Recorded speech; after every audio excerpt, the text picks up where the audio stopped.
Laird Hamilton has spent his life testing where surfing ends and big wave risk begins. He shows how far a human can push and still stay in control. From 2 experiments in Hawaii to Teahupoo in 2000 and the English Channel in 2006, each project raised the ceiling. What looks wild on screen came from years of planning and training. In the early 1990s on Oahu's North Shore, Laird and his crew hit a clear limit. Some waves moved too fast and broke too far out for paddling. Instead of accepting that, they brought in a boat and a rope. Tow and surfing started as experiments at a reef called Backyards. They tested how hard to accelerate, when to release, and where to drop the rider. A few seconds off and the wall passed unused. Lap after lap, timing between driver, rope, and surfer tightened into a system. On Maui, Peahi pushed Tau surfing into real consequence. The wave called Jaws moved with a speed and weight that left no room for confusion. Laird's crew mapped boxes on the water, where to start, when to turn, when to release. The driver had to feel swells directly. Release too early, and the rider sat too deep.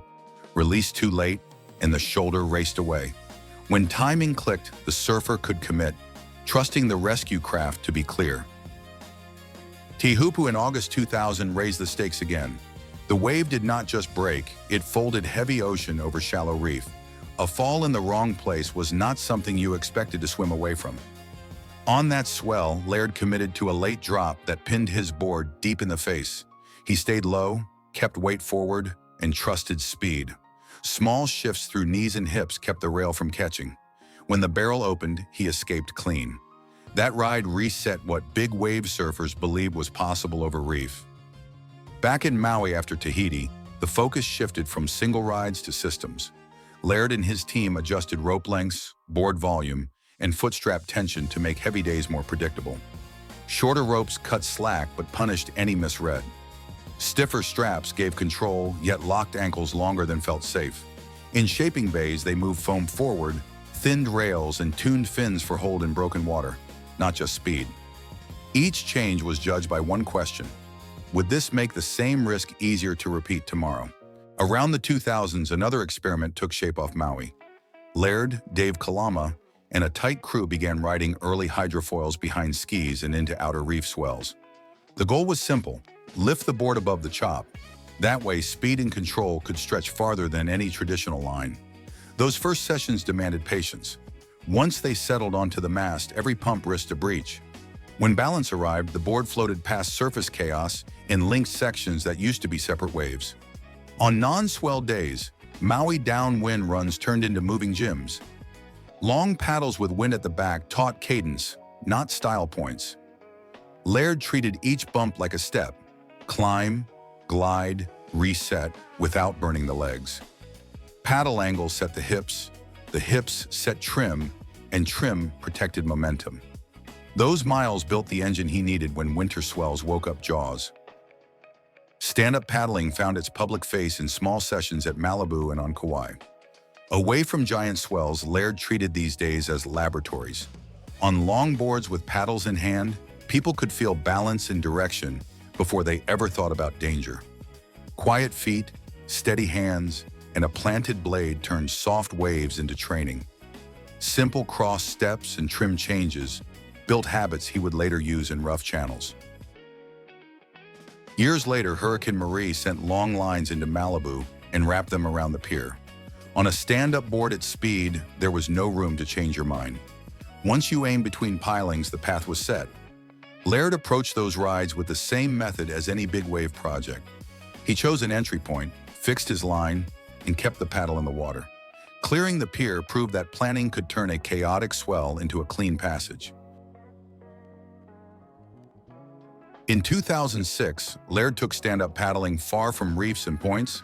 He moved into one of the busiest stretches of water on Earth. Crossing the English Channel on a Supi meant reading tides and ship traffic as carefully as any set of Jaws. The route depended on slack windows, ferry schedules, and wind shifts. His stroke rate stayed locked to a heartbeat he could hold for hours. Out there was no bailout close by. If the current turned, each stroke had to cover distance and a safety margin. That is why so much preparation happened underwater, not just on the surface. Rock carries on the ocean floor trained him to stay calm while his body begged for air. Intervals and breath holds pushed his limits in controlled conditions.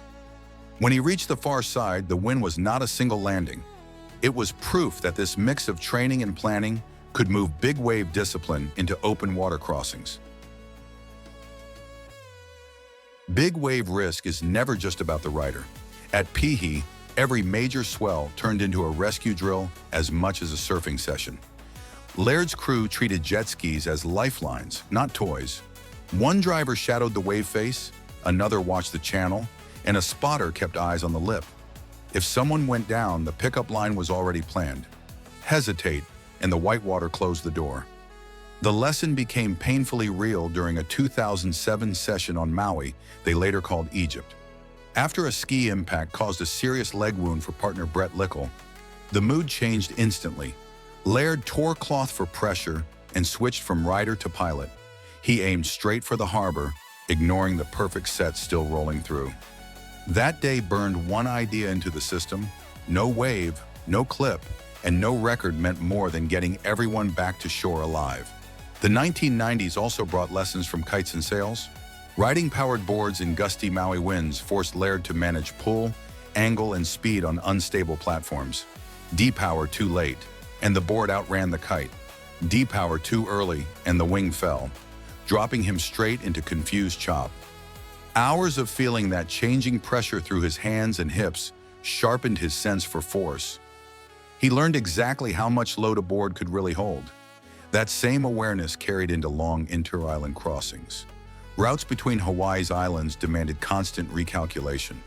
Wind lines shifted, clouds pointed to hidden gusts, and swell directions showed when to bear away or fight back. Food and water breaks were timed by the watch, not by mood. Small errors multiplied across hours of open water. The goal was always the same: reach the next island with enough energy left to handle any surprise on arrival. After the famous 2000 wave, Teahupoo kept calling Laird back. On later trips, the goal shifted from surviving one historic ride to understanding that reef on more normal days. He studied the West Bowl and tiny bends in the end of the road section. The aim was longer barrels without pushing risk past a level he and his team accepted. Sometimes that meant wading through entire sets, saving energy for one exact pulse. At the same time, hydrofoil designs were changing under his feet. Early thick, slow wings lifted in small surf, but punished any rushed movement. Longer masts gave precious clearance, yet turned every fall into a deeper impact. Laird learned to relax his ankles, steer from his hips, and let the foil climb and settle without panic. With each clean run, he proved that high-consequence decision-making from big waves could guide safer progress. The same mindset pushed smaller, developing foiling spots forward. As stand-up paddling spread from Maui to lakes and rivers, Laird's focus stayed on basics. Teaching new paddlers meant slowing everything down. Blade angle, stacked shoulders, and a quiet upper body helped people stand, move straight, and stay upright. Stability came first. Smaller boards and harder conditions could wait. That same patience showed up on heavy winter days at Peahi. When the ocean turned lumpy and unpredictable, he sometimes let whole sets pass. Resting legs and resetting his breath in the channel bought one strong attempt later instead of 3 average ones now. Saving energy for the best window was not dramatic. It kept decision-making sharp when the right wave finally arrived.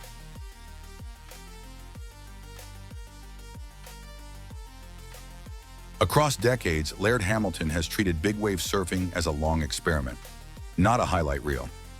Tow-in protocols in the early 1990s, the Teahupoo drop in 2000, and endurance crossings in 2006 shared one pattern. Constant foil work does too. He builds capacity on flat days, tests it under pressure, then adjusts the system for next time. The fundamentals stay simple. Prepare more than feels necessary, respect the place, decide who leads and who watches, commit fully when the moment comes, and be ready to switch from rider to rescuer without hesitation. In an environment where one bad choice can change everything, that repeatable process is the real achievement. The waves just show the results.